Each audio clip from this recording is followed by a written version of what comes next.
Read at your own risk. Ghost eyes crazy experience ahead. Zany face skull and crossbones skull warning. I just had a ghostly revelation. Astonished face. Okay, so I'm standing in my kitchen minding my own business making coffee and toast, when this person shows up in my peripheral vision. He looks like someone who is half frozen and soaking wet from thawing out. He is clearly dead but just standing there like someone out of a horror movie. He appears to be a black man who could have been homeless. His clothes seem to be dirty, dark grayish, an overcoat and dingy white gloves, that are cut off at the fingers. Maybe what I am seeing is a black scarf wrapped around her head, face, and neck, with a hooded grayish sweater under his overcoat. If you hold the palms of your hands up and out to the sides of your head, you will get an idea of what it's like for me, to see someone in that way. Sudden interruption. Okay. I don't know what the heck happened here. Some kind of automatic typing experience, also known as automatic writing. Check out the pictures. What appears to have happened is a spirit of Asian descent interrupted my typing because he or she was trying to get instructions on how to close his Facebook account. It also seems as if this interruption was somehow a way to confirm my theory about ghosts and their ability to travel beyond the location they died, and there doesn't have to be a physical connection between the medium and the deceased. This spirit seems to have taken over me and my computer, then typed a message that looks like Japanese or Korean language mixed with binary code, which implies the spirit has some knowledge of computer programming. Now for the record, this does not mean the person is deceased. I have seen a spirit of the living by locally when he was actually living in another city. Type ocomfacebook.com in the Facebook search engine and see what comes up for you. I know I addressed this entity as he, but I get the impression this was a woman. I am not sure how I knew which part of the encrypted message I was supposed to use in the search engine, except maybe it was one of the only pieces of information I understood and could make sense of. Whatever the reason, I get the impression she was alive, and trying to close the account of someone who had passed away. I also get the impression that someone was a man.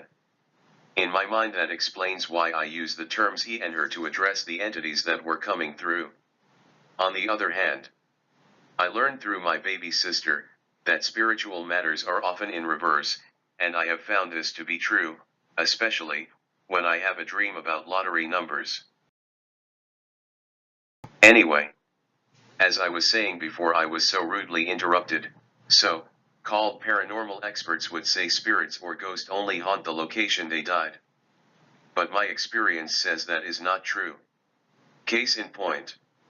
Billy Cook died in Alabama, yet he visited and spoke to me in full form while I was standing in my kitchen and living in Havelock, North Carolina. That was 3 years after his death. This happened after I experienced the traumatic loss of a child who was stillborn. Again, the experts might say this was because we had a physical connection while he was alive, and it took 3 years for him to find me. Maybe the near-death experience I had when my child was stillborn could have opened me up as a portal or somehow put me on some kind of spiritual radar, and that's what he needed to find me. At another time, a tall white German man appeared to me while I was living in the same house, after I lost the baby. As I write this testimony for documentation of what happened, I suddenly realized that house could have been a portal between worlds, or maybe the loss of a child somehow opened me up as a portal between worlds.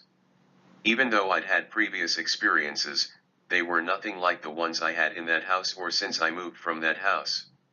At least not that I can remember, at the moment. Still again, some might say, the loss of a child and the near-death experience might have strengthened the already innate psychic abilities that were laying semi-dormant inside me. Back to bilocational spirits. There was another experience, in the same house and during the same time period. I was visited by a man who was alive and living in Ohio, and to the best of my knowledge is still alive as I write this testimony. A sudden realization. I suddenly remembered there was an Arctic blast in the Midwest that hit Ohio. I sent a message to check on the man who lives there. As far as I know, at the time, I wrote this testament he was alive. But his mother passed away on Christmas Day in 2018. Since he is a long-time addict who could have been homeless at the time of the Arctic blast. Then I suddenly felt a sense of concern for him. This same person once showed up, in a kind of face-to-face encounter, after I lost the baby.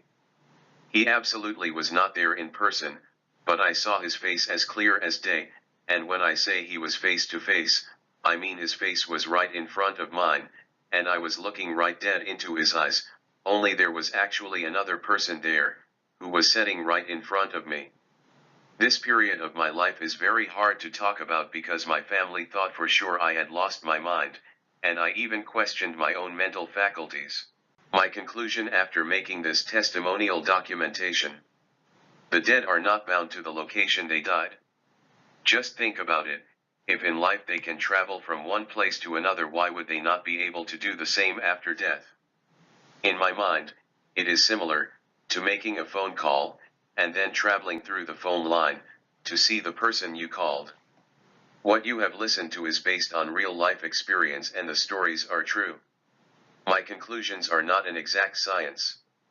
Nor do I have the ability to recreate the events. I would love to have a conversation about my experiences and any similar experiences you may have had. I hope this video was informative, but if you still need more information, go to Just Talk One-on-One Weird Experience support group on meet-up.com and join my group for people who have weird experience and no one to talk to about them. The group is a safe haven for those who need to talk about their experiences but are afraid of judgment. I know how that feels.